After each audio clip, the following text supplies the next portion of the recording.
어머님, 또 그 얘기세요? 공동 통장이잖아요. 가족이 같이 쓰는 거예요. 그럼 내가 쓰고 싶은 건 왜 안 돼? 지금은 여유가 없어요. 애 학원비도 밀렸고요. 서예는 나중에 하세요. 그 나중이 나한텐 언제니? 현실 좀 보세요, 어머님. 그래. 그럼 나도 현실적으로 할게. 여러분, 제가 이 나이에 집을 나와 혼자가 되기로 한 진짜 이유, 궁금하시죠? 이 이야기를 시작하기 전에 구독과 좋아요, 지금 꼭 눌러주세요. 여러분의 클릭이 이 이야기를 끝까지 전할 힘이 됩니다. 1장. 바늘 끝에서 시작된 삶. 내 하루는 언제나 새벽 5시 공장 사이렌으로 시작됐어요.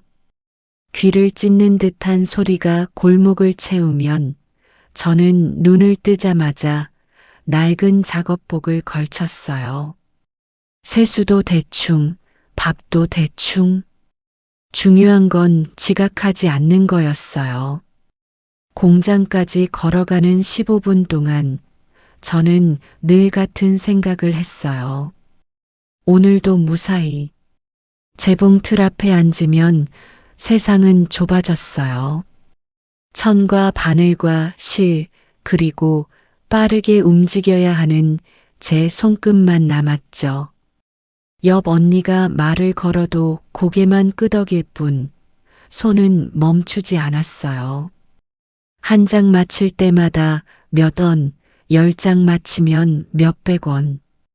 계산기를 두드리듯 머릿속으로 돈을 세며 버텼어요.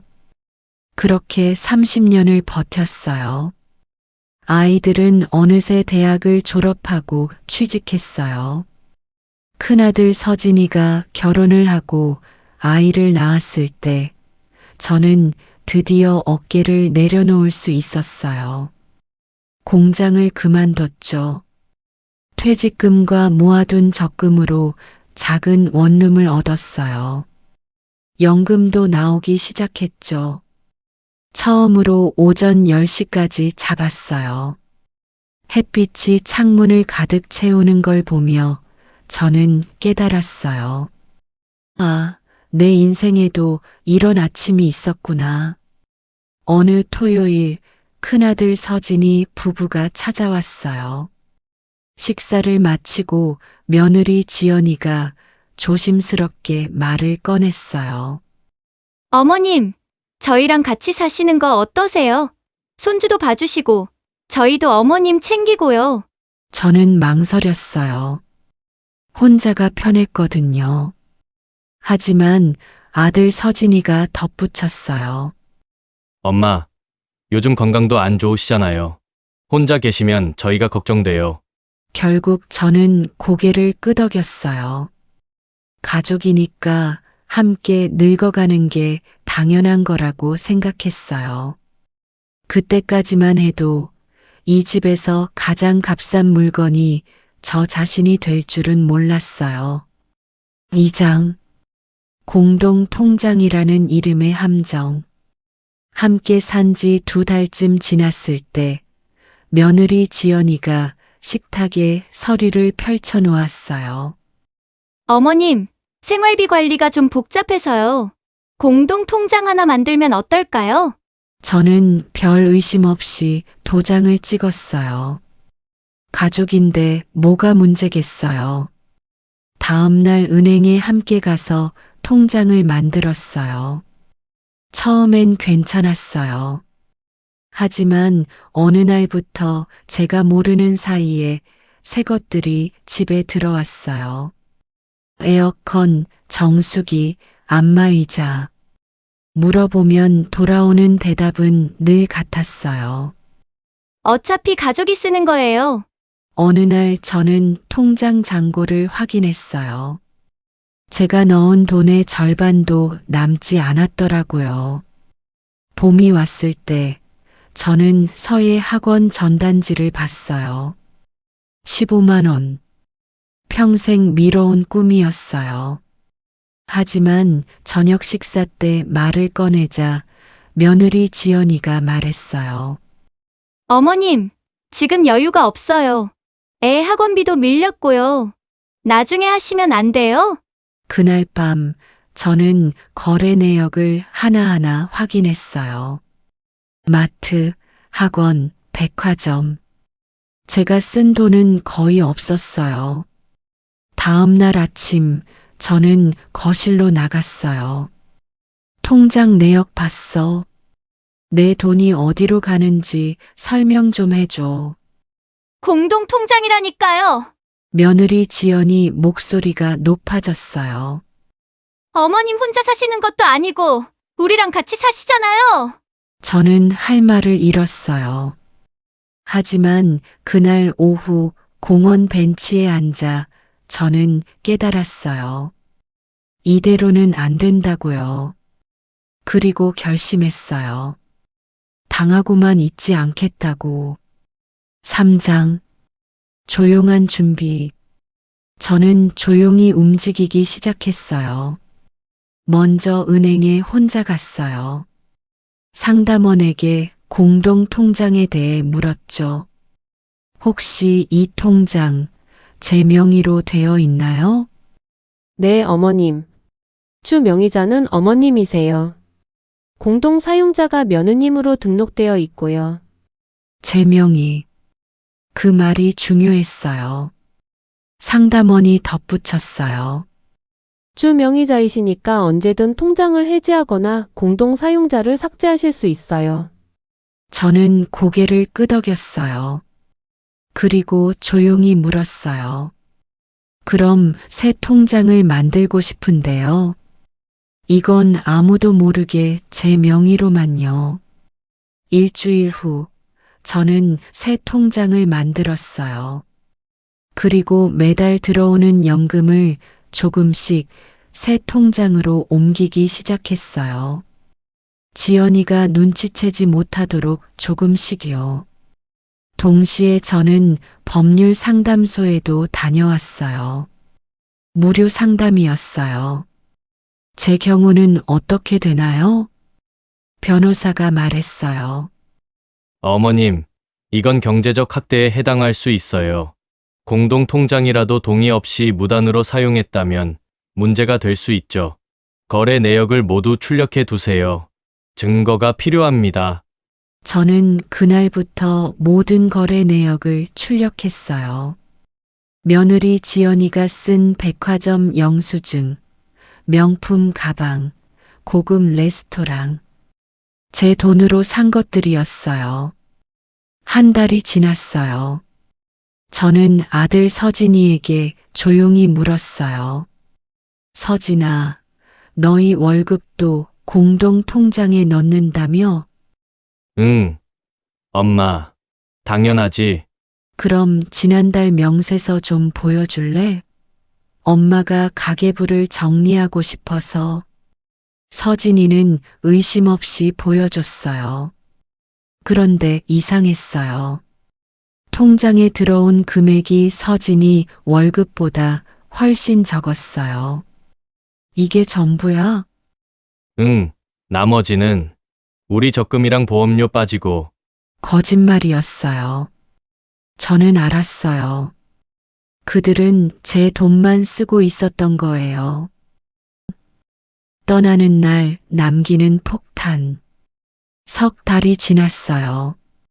저는 새 통장에 600만 원을 모았어요.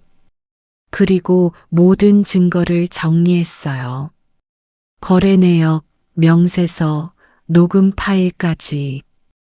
어느 새벽 저는 소리 없이 짐을 쌌어요. 옷 몇 벌, 사진첩, 그리고 모든 증거 서류. 거실 식탁 위에는 편지 한 장이 아니라 서류 뭉치를 올려놨어요. 맨 위에 메모를 붙였어요. 공동 통장 해지했어. 남은 돈은 내가 가져갔어. 지난 6개월간 너희들이 무단으로 사용한 내역과 증거는 모두 여기 있어. 변호사와 상담했고 필요하면 법적 조치도 할 수 있다고 하더라. 하지만 가족이니까 기회를 한 번 줄게. 내가 쓴 돈만 돌려줘.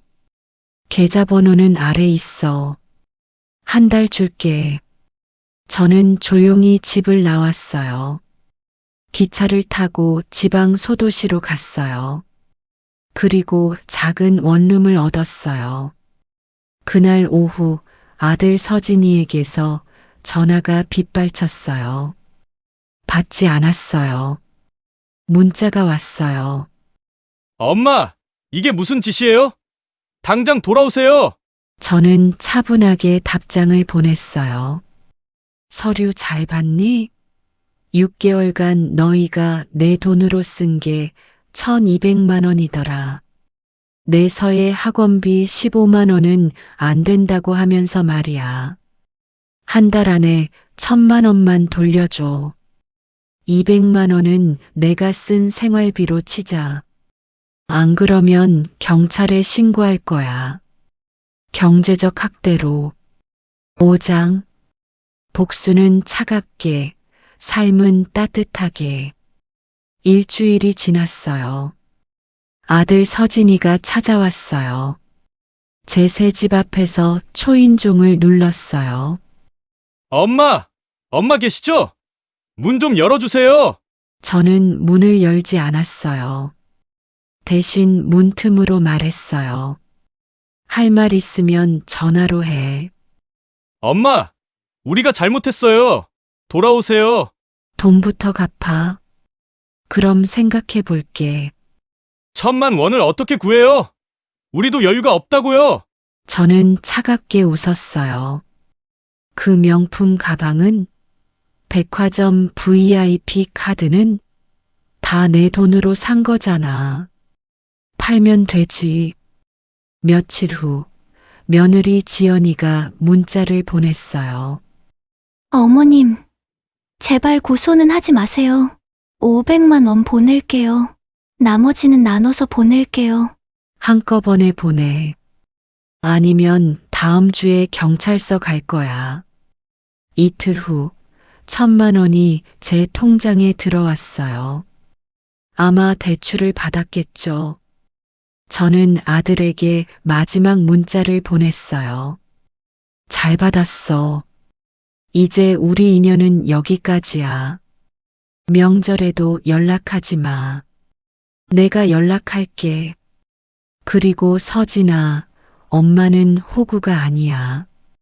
다신 누구한테도 이런 짓 하지 마. 한 달이 지났어요. 저는 서예 학원에 등록했어요. 처음으로 제 이름을 썼어요. 정혜숙. 삐뚤었지만 분명했어요. 텃밭에서 고추를 키우고 옆집 할머니와 저녁을 먹고 매일 아침 제가 원하는 시간에 일어났어요. 어느 저녁 아들 서진이에게서 전화가 왔어요. 이번엔 받았어요. 엄마, 왜? 죄송해요. 진짜로요. 우리가 너무 심했어요. 저는 한숨을 쉬었어요. 그래, 알았어. 이제 알면 됐어. 설에는 오실 거예요? 글쎄, 생각해 볼게. 전화를 끊고 저는 창밖을 봤어요. 겨울 해가 지고 있었어요. 복수는 끝났어요. 제 돈도 돌려받았고 존엄도 되찾았어요. 이제 중요한 건 앞으로였어요. 누구에게도 기대지 않고 누구에게도 이용당하지 않고 정혜숙이라는 이름으로 사는 거요. 저는 서예 노트를 펼쳤어요. 오늘은 자유라는 글자를 연습할 거예요. 붓을 들었어요. 먹을 찍었어요. 한 획, 한 획 또박또박 그어 나갔어요. 이게 제 인생이에요. 다시 시작하는 제 것인 인생.